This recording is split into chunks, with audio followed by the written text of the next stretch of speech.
This channel does not promote any violent, harmful, or illegal activities. All content provided by this channel is meant for an educational purpose only. একদিকে আপনারা দেখতে পাচ্ছেন civil ডিফেন্সের কর্মীদের ধর্ণা, যেখানে শুভেন্দু অধিকারী তাদের সঙ্গে কথা বলতে মঞ্চে এসেছেন। অপরদিকে আপনাদের দেখাচ্ছি আশা কর্মীরা তারা বিভিন্ন জেলায় বিক্ষোভ দেখাচ্ছেন। মূলত তাদের দাবি বেতন বৃদ্ধি করতে হবে। রাস্তায় বসে শুয়ে তাদের এই আন্দোলন প্রতিবাদ চলছে। জেলায় জেলায় বিক্ষোভ আশা কর্মীদের। বর্ধমান, বাঁকুড়া, বীরভূম এই বিভিন্ন জেলায় তারা বিক্ষোভ দেখাচ্ছেন আশা কর্মীরা, যারা সদ্যজাত প্রসূতিদের সুস্বাস্থ্যের দিক থেকে একটা গুরুত্বপূর্ণ ভূমিকা পালন করেন।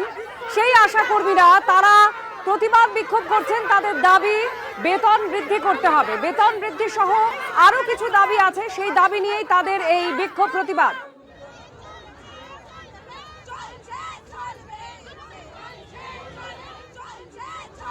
আপনাদের দেখাচ্ছি 4টি জেলার বিক্ষোভ একসঙ্গে। আর দাবি তাদের যদি না মানা হয় তাহলে আরো বড় আন্দোলন করবেন তারা। এই 4টে ছবি 4 জেলায় আপনারা দেখতে পাচ্ছেন, বাঁকুড়া, বীরভূম, বর্ধমান আর হুগলি। সব জায়গায় আশা কর্মীরা তারা প্রতিবাদ বিক্ষোভ করছেন।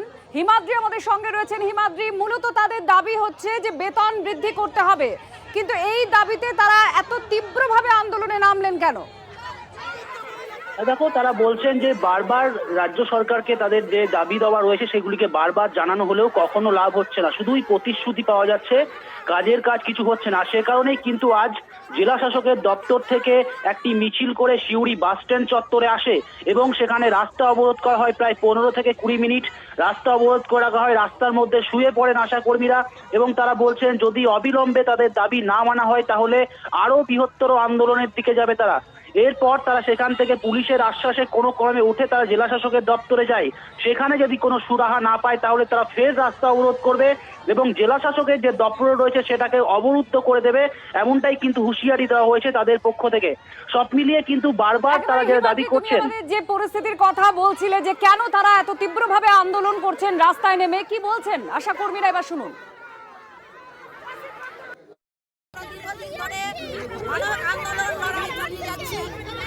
আমাদেরকে মাইনা ঠিক মতো দেওয়া হয় না, টাকা পয়সা আমাদের ঠিক মতো ঢোকে না। তাই আজ আমরা শুনে প্রতিবাদ করছি, যতক্ষণ না আমাদেরকে টাকা পয়সা দেওয়ার আশ্বাস দেবে ততক্ষণ।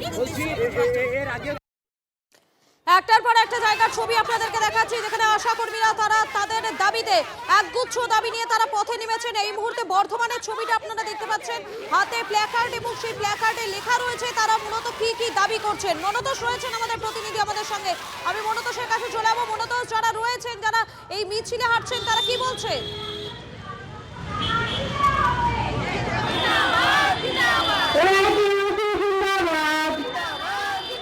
বেতন পান এবং তাদের দাবি যে বেতনটি 15,000 টাকা করতে হবে এবং এছাড়াও তাদের আরো কিছু অভিযোগ রয়েছে, যেমন তারা ইএসআই গ্র্যাচুইটি কিছুই পান না এবং দীর্ঘদিন ধরে তাদের ইনসেন্টিভ বাকি রয়েছে, এই ইনসেন্টিভ মিটিয়ে দিতে হবে এবং তাদের স্বাস্থ্য কর্মীর মর্যাদা দিতে হবে।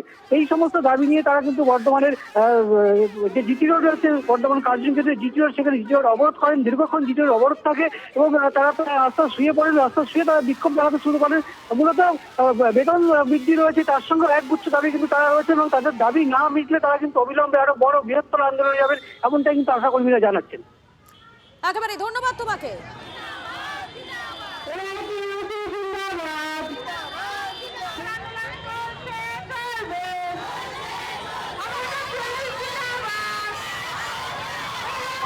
বিশেষ কারণ হচ্ছে দীর্ঘদিন আমাদের বেতন বৃদ্ধি হয় না, কাজের চাপ উত্তরোত্তর বাড়ছে, চাপ দিয়ে কাজ করানো হয়। সারাদিন ফিল্ড থেকে কাজ করি, সেন্টারে থেকে কাজ করি, কিন্তু বেতন মাত্র 5,250 টাকা। আমরা সরকার ঘোষিত 15,000 টাকা দাবি রেখেছি। যতক্ষণ না এই বেতন আমাদের বাড়ানো হচ্ছে, যতক্ষণ না আমাদের সমস্ত বকেয়া ইনসেন্টিভ দেওয়া হচ্ছে, ততক্ষণ আমাদের লাগাতার কর্মসূচি চলবে। বিভিন্ন জেলাতে যারা পথে নেমেছেন আশা কর্মীরা, তারা কিন্তু একগুচ্ছ তাদের দাবিকে সামনে রেখেই পথে নেমেছেন। বাঁকুড়ার ছবিটা দেখতে পাচ্ছেন এই মুহূর্তে আপনারা।